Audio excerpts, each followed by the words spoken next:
Well, the United States is the largest trafficker of children in the world. Children that are illegally kidnapped, brought across the U.S. Mexico border, are then sold off to mostly wealthy Americans, used as sex slaves, and worse, if you can imagine, worse than that. It's happening, and the corporate media, of course, is largely ignoring the story for whatever reason. They refuse to touch the story, and when they do, they briefly touch it, and then it disappears. You can't find links on their website. It vanishes very mysteriously when they cover these stories. Many of these kids, these children, are kept in hidden concentration camps in the United States. Yes, I said it.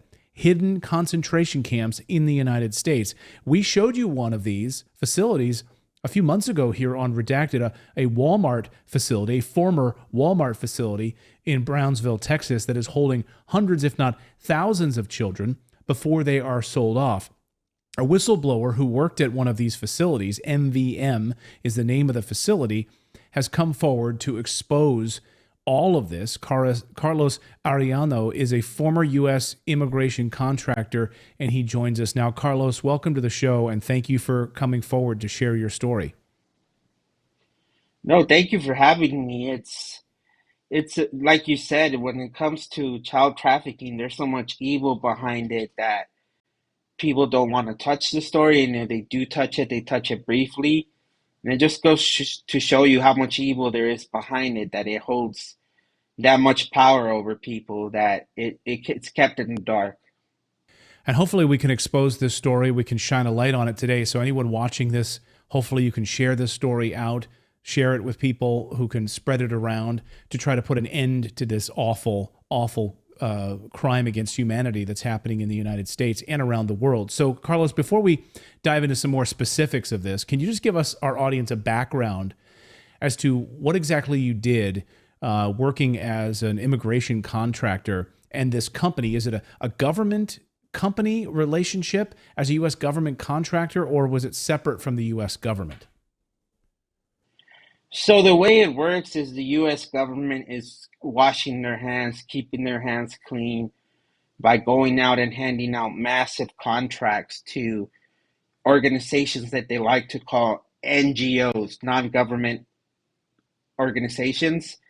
And these NGOs, they will get contracts for food services, for laundry services, for educational services for the illegal immigrants. Everything under the sun that you can think of, everything that we have to pay for, they will hand out $100 million contracts to give these services for free to the illegal immigrants. And the company that I work for specifically, their job is they hold the largest contract to move children around the United States of America. So my job was to move children from point A to point B. And my job was to pick children up at the border and then move them to their sponsors. I've been to every state that you could name. I've been there. I've been to North Dakota, Vermont, Florida, dropping kids off, all of them, and New York City and Florida, the most popular ones. New York State and Florida.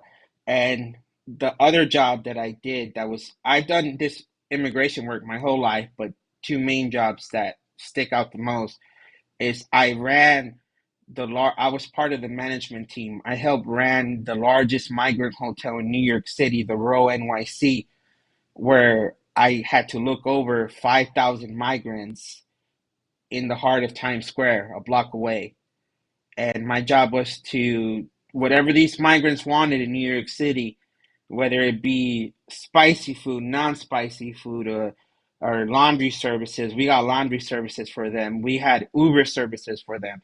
If a migrant in New York City came to me and said, I want to go here in New York City, I want to go here in Brooklyn, but we're in Manhattan, my job was to get an Uber for them and things of that nature. How did they have so much power? I mean, a migrant in New York City, was this a person responsible for the trafficking, or were these are people that had come across the border and you were providing sort of, luxuries for them? Can you explain that? Well, the way it works is it's separate NGOs. So the one I escorted children for and the one I worked for in New York City are two separate Okay. companies. But the thing that people miss here is, for example, people think it's Governor Abbott who's sending all these people on buses to New York City. And it's not just Governor Abbott. Governor Abbott can account for like 15-20% of the people. Because if you look at the numbers that the state of Texas provides, it's about, they've bussed over about 30,000 people maybe to New York City, but New York City has about 80,000 people currently in their system. So the rest of these 50,000 people are going to NGOs like Catholic Charities at the southern border. And I think Ann talked about Catholic Charities, Ann and Michael. So Catholic Charities, bus tickets, airplane tickets, all on the federal taxpayer money to get these illegal immigrants from the border to New York City. So a lot of these illegal immigrants are finding their way through federal taxpayer money from the NGOs to get around the country. But the thing is, they want you to believe that it's Governor Abbott. Governor Abbott is busing people, but it's nowhere near the same numbers that these federal taxpayer-funded NGOs are moving people across the country. And so the federal taxpayer-funded NGOs are bringing these migrants. We'll get back to the children part of this in a second.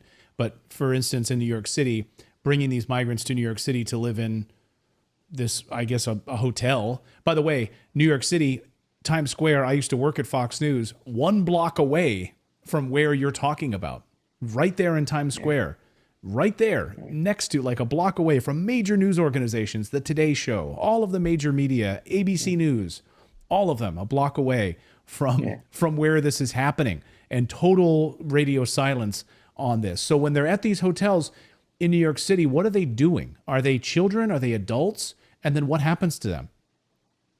So my hotel was a family hotel. So I had families spread across 28 floors. So from floor 1 all the way up to 28th floor is full of illegal immigrants of family units. But the thing is, they don't do anything all day. You talk to these people, they're not in a rush to leave. They're not in a rush to get out. So that's what my concern was me being familiar with the way these government contracts work. I would tell these people, hey, I'm looking out for you.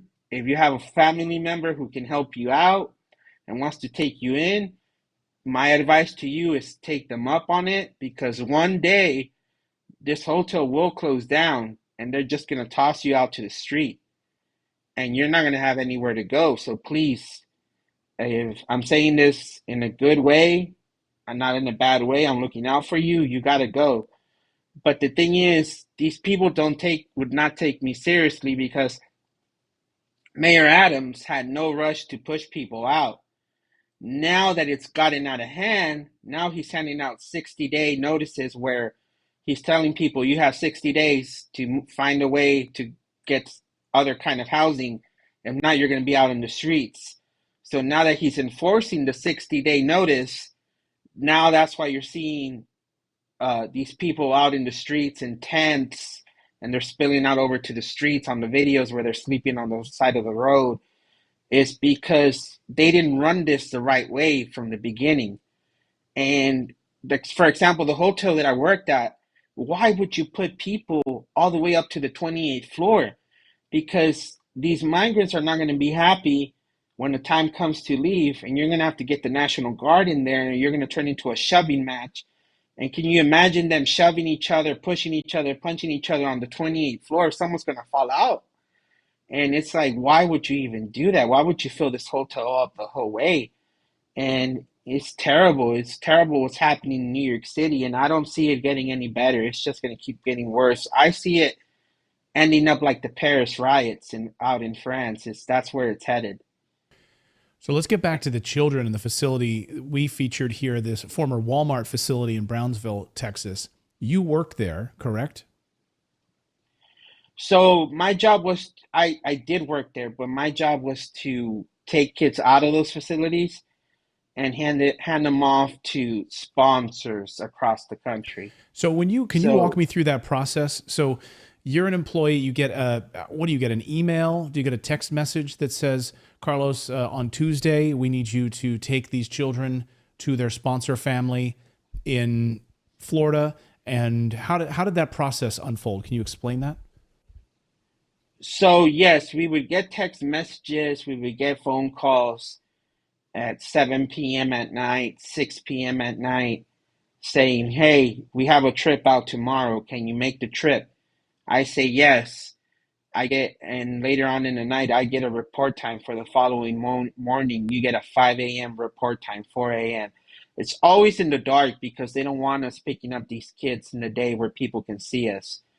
And I would get for example, hey, 4 a.m. And I would not find out where I was going until the following day when I would show up to the charter bus. We would get inf- phones given to us, backpacks given to us, and until we got to the shelter, to the Walmart shelters that you broke on your show, we get files saying, hey, you're going to head off to Orlando, Florida. You're going to head off to Los Angeles. You're going to head off to Nashville, Tennessee. And you're dropping off 6 kids. And in those files, you get a hard copy of an ID of the sponsor who's waiting for you at the airport in baggage claim. So the handoff is always in baggage claim at these airports. So the hard copy of the ID is the person you want to wait for, and they're supposed to hand you this physical ID to you in person, and you're not supposed to release the kid until you take a picture of the physical ID with the paper copy ID together on a government phone. And these children, are they? These are illegal immigrant children that are being kept there. Are the parents anywhere around at all? No, no, no parents. No, these are unaccompanied minors. So all the kids you see in the Walmart shelters, they're no parents are here. No, no aunts and uncles are with them. They showed up to the border by themselves. So, and it's With crazy coyotes, with because, with coyotes bringing them across. They're right. yeah, correct. Because sometimes I would run into kids who tell me a coyote told me exactly how to get to your shelter, is what they would tell me. They told me how many steps to walk north of here, where to turn, and they told me to, if I run into any border patrol agent, to say that I'm a minor, that I'm underage, that I'm gonna run into a building, a shelter, a Walmart type of shelter that's gonna have food for me, that's gonna have laundry services for me, and it would get so suspicious because the kids were being told by the coyotes exactly the way an NGO runs a Walmart shelter. And it gets you thinking, how the hell do coyotes know the system on this side? Because they're supposedly only on the Mexico side and they're not from the US, these coyotes, and they're not government employees. So how do they know what to expect in the shelter? It's insane.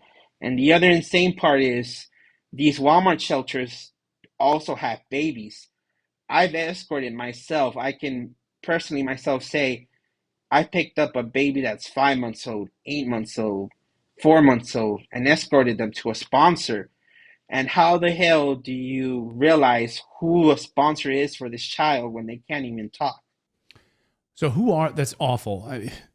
The whole thing is awful. But who are these sponsors then? I know some reports are that these are mostly, at least in Florida, from reports I've heard, wealthy Americans who are getting the paying for these children. But first of all, who are these sponsors? Do you when you interact with them, are they? Is there a representative for the sponsors that you're meeting face to face, or is it the sponsor his or herself who is meeting you face to face?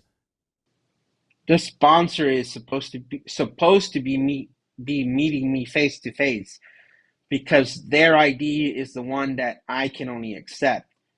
So they're supposed to be at the airport, but a lot of the times it does not happen. And and these sponsors are supposedly family members. They can be an aunt or an uncle. They're supposedly a stepmother. They're supposedly a stepfather. They're supposedly a sister or a brother or a cousin. Sometimes they're even family friends. But it's like, how do you prove that this is a family friend?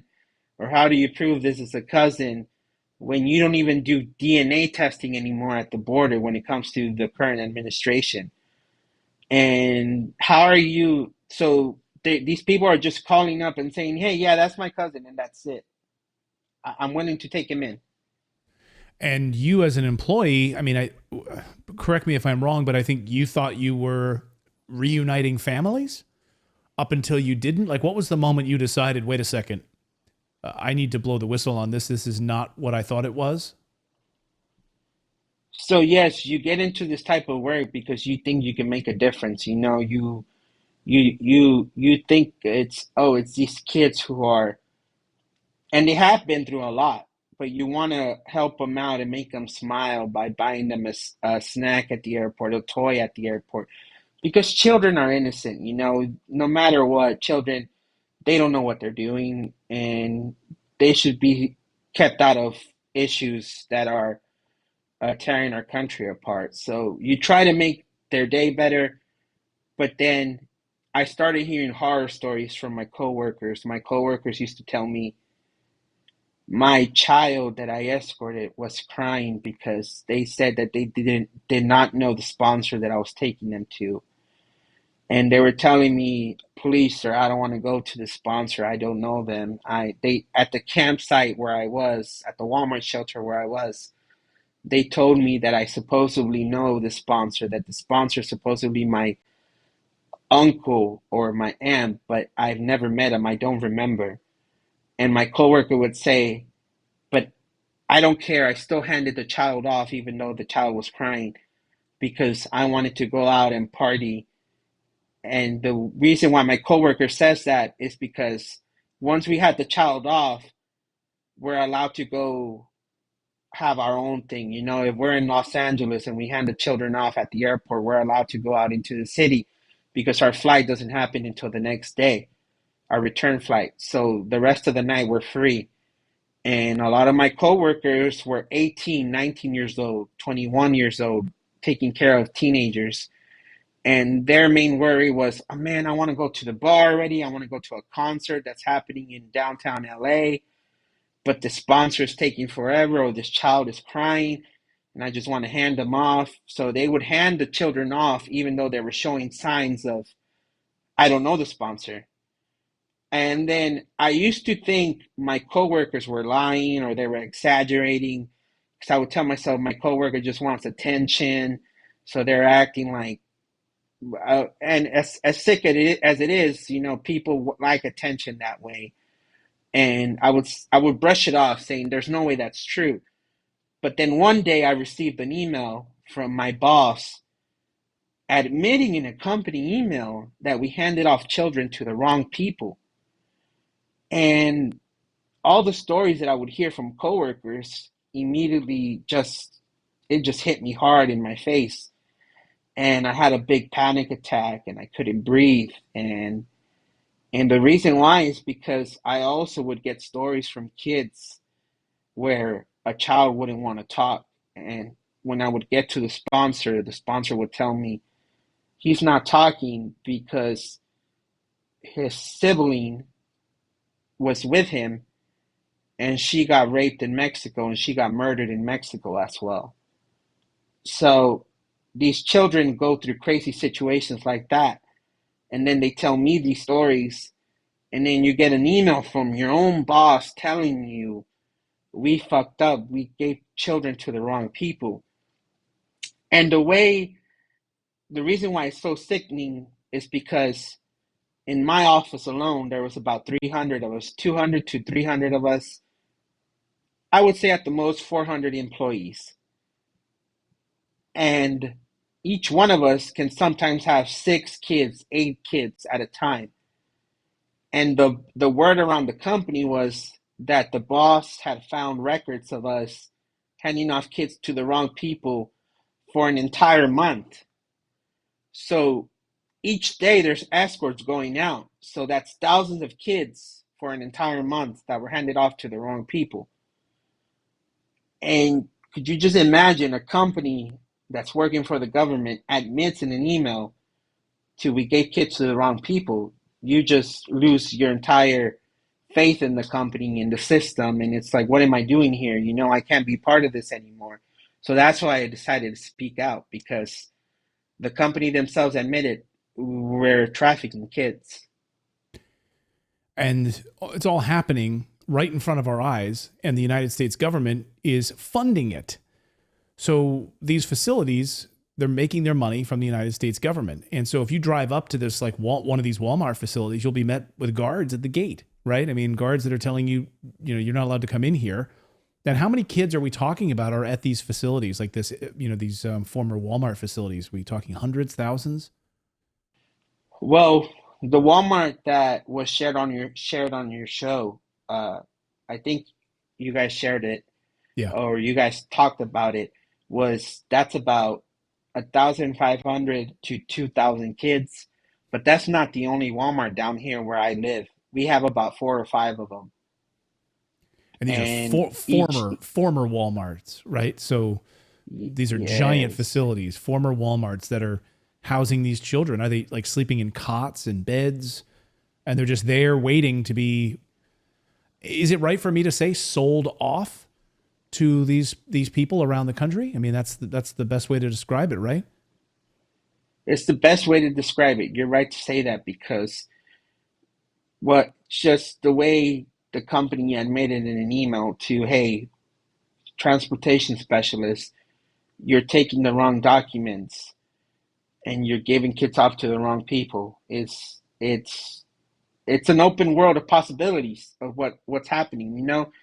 And God bless Michael and Ann, because Michael and then another gentleman by Ryan Matter from Live Free America TV and mudracker.com. These are just some independent journalists who've come down here and have been exposing this whole thing.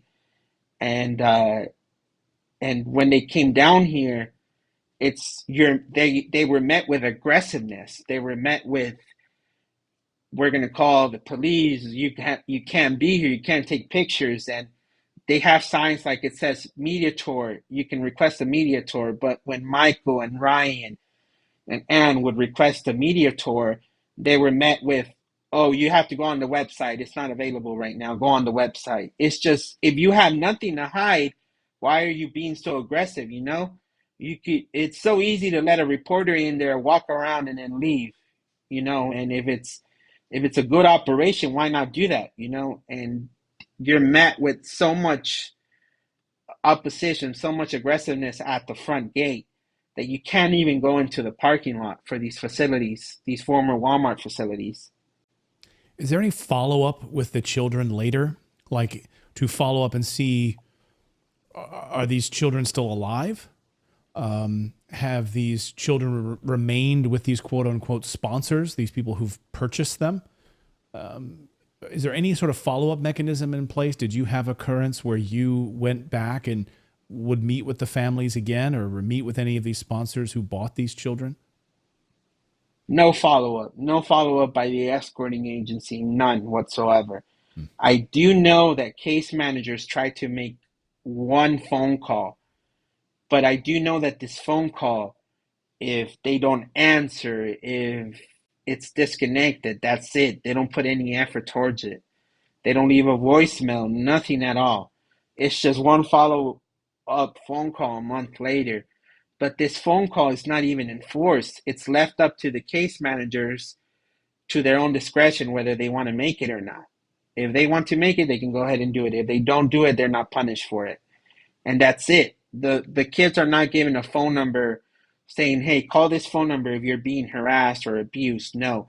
What's happening is the kids are calling the national trafficking hotlines or the abuse hotlines, and they're leaving messages saying, the government dropped me off here and I'm being abused, or I'm being pimped out, or I'm being made work. And they're calling the national hotline. So that's why there's reports out there of kids working in slaughterhouses, kids being pimped out. And it's terrible what's happening, but it's slowly starting to get out, but it's being suppressed by the mainstream media. It's unbelievable how it's being suppressed by them. You would think this would be the most important story in America, but it's not. And it is, but it's being totally hidden by the mainstream media. Do you know how much are they paying per child, these sponsors? Oh, I Anne would have a better answer when it comes to this, but what I do know is that I can tell you. So I would have two kinds of trips. Sometimes I would fly economy. I would fly on United Airlines. I would fly on American Airlines. And these kids were being handed off to sponsors at the airport. But then I would have a second kind of trip where it would be charter airplanes at private airports. And when you get to these private airports, you have kids there who are they're talking to each other, and they're before they get on a private airplane in front of me, they're saying things like telling the other kids there, "Hey, what's your favorite shelter?" And the kid will start saying, "My favorite shelter was the shelter in Seattle because the shelter in Seattle gave us iPads." Or they start saying, "My favorite shelter is in Chicago because in Chicago they had a Nintendo Switch for us." And I start thinking to myself, wait a minute, you're at the border and you ended up in the shelter in Chicago, you ended up in the shelter in Seattle, and somehow you're back at the border again in Texas at a private airport in El Paso, and now you're going back to the East Coast. What is going on here? You're just being shipped around the country from shelter to shelter, and then you're ending up back at the border, and then you're going back out. What is going on? Like this is strange. And then uh, the reason why I'm bringing these trips up is because I have this one terrible story where a kid came up to me once and he said, they like to call you teacher. So they said in Spanish, "Teacher, can you help me out?" And I said, of course, what's going on?" And he tells me, "I arrived at the border about a year and a half ago, and my sister was with me. But the last time I saw my sister was at a shelter in Chicago, Illinois. And my mom has not heard from my sister either. And she's going crazy because she hasn't heard from her in months. And there's been no phone call. And I don't know where she is at either. Can you help me?" And this system is so, excuse my language, but it's fucked up to the point where I don't know what it is to that I can tell this child of, or how can I help him. All I can do is get him on the airplane, and you're going to another place in on the other side of the country where they're supposed to continue your case. But when we get to these places where they're supposed to continue their cases, it's at 3 in the morning, at 2 in the morning in the suburbs. And in these suburbs, it's when you knock on the door, it looks like a family home. You got family pictures on the inside. There's a lady who's just looks like she's cooking dinner, and there's kids running by, and there's toys scattered across the floor, and there's two cars parked out on the garage. And it's like, how is this a shelter facility when it looks like a family home, you know?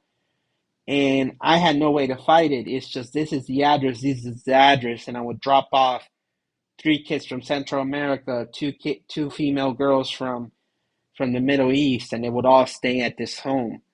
And these trips were always in the middle of the night, and we would land in an airport in Orlando or in Jacksonville, Florida, drop off kids in Jacksonville, continue on in a charter bus or in a rental car, drop off kids in North Carolina, drop off kids in South Carolina, drop off kids in Georgia, come back to the private airport in Orlando, Florida, and then fly back to Texas. So I don't know how that sounds to you, but it's really shady. Well, shady is one nice way of putting it. Um, I'll get you out of here on this, Carlos, because you've been so gracious with your time. The Texas government, Governor Greg Abbott's office, et cetera, have you spoken to them? Have you come forward to them about what's happening? And if so, have they done anything about it? Are they planning to do anything about it, or are they sweeping it under the rug? They're sweeping it under the rug. I've heard from nobody, and they're sweeping it under the rug because these facilities legally they're they're running by the law because they have state permits that they need to get. So the state of Texas know that these facilities exist. They don't exactly know like the name of these kids. They don't know exactly know the information, but they know they're there. But these facilities can't run without state permits. So I don't know if it's Governor Greg Abbott or someone in his administration, but they're aware and they're not doing anything about it. And I've heard from zero people from DC, no one from DC, no one from Texas. There are people who've promised, hey, we'll help you out to get you places to tell your story, but then they always fall through the cracks. And there's people currently working out there, good people trying to get me to tell my story more. But at this moment, no government, nothing, zero from the Texas government. And it's sad because you would think that they care, and honestly, they don't care because they haven't done anything about this. Thousands of children being kept in these concentration camps in the United States, funded by the federal government, and then children shipped off to quote-unquote sponsors, never to be seen again or heard from again. No confirmation, DNA testing to prove that these people have any connection with the person that they're taking.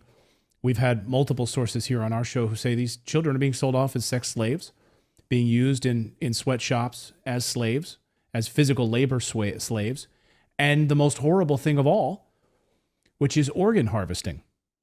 And we've heard this multiple times from multiple sources that this is happening in a large capacity in the United States. It's a multi-billion-dollar a year industry, and no one's doing anything about it. But you are, for coming forward and sharing your story, Carlos. It's just heartbreaking. We hope that our audience shares this story, calls a local representative, tries to get you into Washington, D.C. to tell your story in front of a congressional hearing. We will do whatever we can here at Redacted to make that happen. And please, anything else we can do, don't be a stranger. Please let us know. Okay, Carlos? Appreciate it. Thank you for having me on. It's been a tough road, but thankfully people like Savannah Hernandez, who gave me my first interview, and along the road I've run into people like you, Michael, and Ryan from LFA TV. There's good people still out there trying. So thank you for allowing me to come on your platform and speak on this. My pleasure. And thank you for your bravery on this. Thank you, Carlos. We appreciate it. Mm-hmm. Have a good one. Thank you so much for watching this segment here at Redacted. We are live every day at 4 p.m. Eastern Time, trying to share the stories that the mainstream media will not cover. You should also come over and join our community of Redacted Rebels over at redacted.inc. That's our private locals community where we can share exclusive content that we simply cannot share here on YouTube. Come over and join the rebellion together right now by going to redacted.inc. We'll see you next time.